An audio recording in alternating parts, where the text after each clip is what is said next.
Morning everyone, muli nandito na naman po tayo upang makapakinig na ating mga salita ng Diyos na magbibigay sa atin ng lakas ng loob at pag-asa. Ito na, ang akin pong sasabihin na verse sa araw na ito ay ang Peter 5:7. Ang sabi po dito, isuko nyo ang inyong alalahanin sa Panginoon dahil siya ang tunay na nagmamalasakit sa inyo. Pagpalain nawa ng Diyos sa aking pagkasabi sa kanyang salita. Tunay nga po na ang tunay na pagmamalasakit po ay sa Diyos po natin matatagpuan. Bagamat tayo ay may mga kinabibilangang pamilya, may kinabibilangang komunidad, tunay nga po na nararanasan natin ang mga malasakit din na ibinibigay nila sa atin, naalala din nila tayo. Pero ang lubos po na nakakakilala sa lahat ng nararamdaman at sa lahat ng mga bagay na nasa puso natin na minsan hindi natin po masabi sa iba, hindi natin mai-open kahit minsan sa pamilya nga natin hindi natin mai-open yung mga sa kalooban natin, bagkus iniunawa na lang natin ang sitwasyon o iniunawa na lang natin sila kasi minsan may times na hindi ka rin naman nila mauunawaan. Pero ang lahat po ng ito, maging ang nararamdaman mo, may malasakit po ang Diyos sa iyo. Dahil sa totoo lang po, ang Diyos po pag nagmalasakit, lahat po ng aspeto ng buhay mo pinagmamalasakitan niya. Ang iyong physical na katawan, ang iyong physical na, ang iyong mga pangangailangan, ang spiritual mong buhay, ang iyong kaisipan, ang iyong kalooban, ang iyong puso, ang iyong nararamdaman, lahat po yan pinagmamalasakitan ng Diyos. Pero kung sa tao lang po tayo titingin, hindi po lahat ng tao ay mauunawaan tayo, hindi po lahat ng tao maintindihan yung mga nasa puso natin.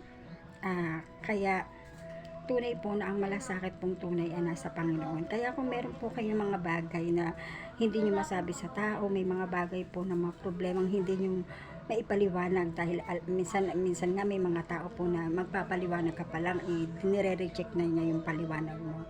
So lahat po ng mga bagay na ito, meron pong isang Diyos na nagmamalasakit at nagmamahal at nauunawaan kung ano ka, kung sino ka. Kaya the best po na dapat nating i-confide ang lahat ng mga bagay sa Panginoon po natin ito sabihin. Kasi ang Diyos po ay tunay na mauunawaan din natin kung anong side din nila at mauunawaan at yung mga hindi nila maunawaan sa side natin.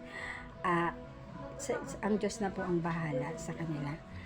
Kaya ang mahalaga po, lagi po tayong sa Panginoon. Lahat po ng aspeto ng ating buhay sa Panginoon natin isuko. Dahil kapag isinuko po natin ito sa Panginoon, may mga bagay po na mauunawaan tayo at may intindihan sa mga inaalala natin. At ang lagi pong reminder ng Panginoon ay huwag tayong mabagabag o mabalisa sa anumang bagay. Kung ang mga nakakapagpagabag sa atin at nakakapagbalisa ay ang mga bagay sa mundong ito, nakakapagbigay sa atin ng problema, nakakapagbigay sa atin ng alalahanin, na mga masasakit na pangyayari sa buhay. Ang lahat po ng ito ay nararanasan po natin dahil nandito tayo sa mundong ito na ating kinagalawan at hindi po tayo exempted na maranasan yan dahil lahat po ng tao ay nararanasan yan. Gayunpaman, ang laging i-remind po sa atin ng Panginoon, andyan siya palagi. Kung ang ating pananampalataya at ang ating tinutuunan ng atensyon ay ang lahat ng galing sa Panginoon, sa salita niya, sa Diyos, sa mga pag-asa, promises ng God. Kung doon po tayo lahat nakatuon, tunay po na yung sabi nga magkaroon kayo ng makalangit na isipan. Kapag po makalangit ang isipan nyo, ang lagi pong mariremind sa inyo yung mga turo po ng Panginoon, mariremind sa inyo yung mga salita ng Diyos. Pero kapag kayo po ay nakatuon sa mundong ginagalawan nyo, mga sitwasyon talaga po naman na lahat ng sakit, problema, lahat ng mga may hirap na bagay, yun ang magbibigay sa inyo ng kabigatan. Mabibigatan po kayo, mahihirapan, masasaktan, pero kapag ang lahat ng ito ay handa kayo dahil alam nyo ang buhay nyo at ikaw ay sa Panginoon, tunay na lahat ng bagay na ito ay handa ka na masaktan, handa ka na mahirapan, handa ka na kahit mamroblema ka, dahil alam mo ang salita ng Diyos, ang buhay mo ay hindi nakatuon dito sa mundong ito, kundi nakatuon sa Kanya.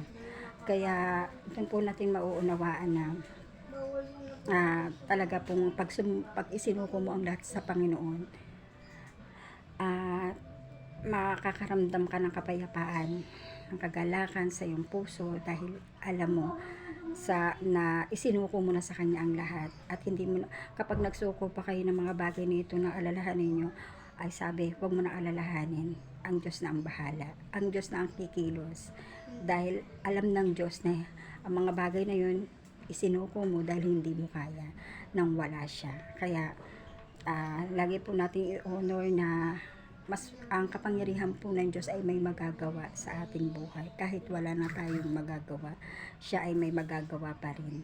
Kaya muli, maraming salamat po. Naway nakapagpalakas na naman po ako ng loob sa inyo, sa mga taong nawawalan ng pag-asa, sa mga taong patuloy na nag-aalala. Dalangin ko na kayo ay nakalaya na sa oras na ito, dahil ang salita ng Diyos ang nagpalaya sa inyo. Kaya muli, pagpalain nawa ng Diyos ang ating mga natutunan sa araw na ito. At ang lahat ng kapurihan at ang lahat ng pasasalamat ay tanging ibinibigay natin sa Panginoon. Sa Kanya lamang ang lahat.